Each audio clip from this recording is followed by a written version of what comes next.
আমার এই পোস্টারে আসা বিড়ালটাকে নিয়ে ভেটের কাছে যাওয়ার পরে ভেট কি বলেছে সব কিছুই আপনারা কিন্তু অনেকেই কমেন্টে জানতে চেয়েছেন। তাই এই ভিডিওর মাধ্যমে চেষ্টা করছি আপনাদেরকে দেখানোর যে ওকে কতগুলো ইঞ্জেকশন দেওয়া লাগছে রাত্রে, আর সকালবেলা স্যালাইন দিতে হয়। বিড়ালটার কি সমস্যা নিয়েও আমার কাছে আসছে, এই ভিডিওতে থাকছে সব কিছু। আশা করি শুরু থেকে শেষ পর্যন্ত দেখবেন। শেষে আমি বলে দিব ওর কি প্রবলেম, সব কিছু আপনারা জেনে যাবেন। আপনাদের বিড়ালের যদি এরকম কোনো প্রবলেম হয় অবশ্যই ভেটের সাথে আগে যোগাযোগ করবেন।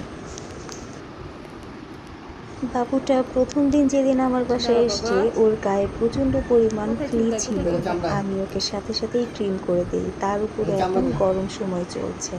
তো ট্রিম করে দেওয়ার পরেও কোনো কাজ হয়নি, ওর গায়ে প্রচণ্ড ফ্লি ছিল। আমি ভেটের কাছে নিয়ে যাওয়ার পরে ভেট বলছে ট্রিম করে দিলেই সমাধান হয়ে গেল না, এই ফ্লির ট্রিটমেন্টটা ওকে এই ট্রিটমেন্টগুলো পরে তারপরে ফ্লি ট্রিটমেন্টটা করাতে হবে।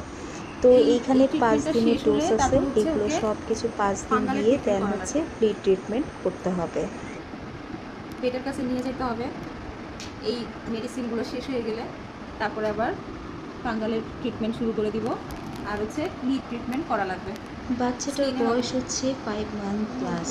এই বাচ্চাটা এতটা পরিমাণ কষ্ট করেছে ফ্লি নিয়ে, ওর ফ্লি একদম গলা এবং নাকের গোড়া পর্যন্ত চলে আসছে, পুরো দাগ হয়েছিল। আপনারা যারা ভিডিও দেখেছেন এর আগে ওর, তখনই কিন্তু আমি দেখিয়ে দিয়েছিলাম। চাইলে আবার এই ভিডিওটা আপনারা আমার পেজে ঢুকে দেখে নিতে পারেন। বাচ্চাটা ডিহাইড্রেট প্লাস ওর বেশি, ওর স্কিনে এত বেশি সমস্যা হয়েছে যে ওকে ট্রিটমেন্টটা খুব দ্রুত আপাতত যেহেতু এই মেডিসিনগুলো চলছে তাই বের করেছে এই মেডিসিন শেষ হলে তারপরে এই ট্রিটমেন্টটা করতে পারবো। বাবা হয়ে গেছে বাবা, এটা ফ্রিজে রেখে দাও। ওকে ভেট দেখানো হয়েছে 2 দিন আগে। তো এই 2 দিন এই মেডিসিন দেওয়ার পরে আলহামদুলিল্লাহ এখন মোটামুটি ও ভালোই আছে। আমার পিছে খাওয়া দাওয়া করছে, ওর গায়ের রক্ত শূন্যতা, ওর ফাঙ্গাল সমস্যা, ওর ফ্লির সমস্যা, ওর তারপরে ডিহাইড্রেশন সমস্যা, হ্যাঁ, তারপরে ফ্লু হয়েছে। সব কিছু মিলে ওকে এখন 5টা সাপের মতো করছে, দেখো 5টা ইঞ্জেকশন দেওয়া লাগে রাত করে। আর ডাক্তার বলছে যদি ও খাওয়া দাওয়া একেবারে টোটালি বন্ধ করে দেয় সেই ক্ষেত্রে ওকে স্যালাইন দিতে। তো স্যালাইনটা আপাতত আর লাগে নাই, ও খাওয়া দাওয়া মাশাআল্লাহ করছে, এই মেডিসিনে ওর কাজ হয়ে যাচ্ছে।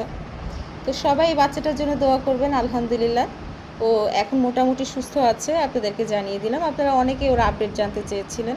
তো আল্লাহ হাফেজ, সবাই ভালো থাকবেন। আসসালামু আলাইকুম।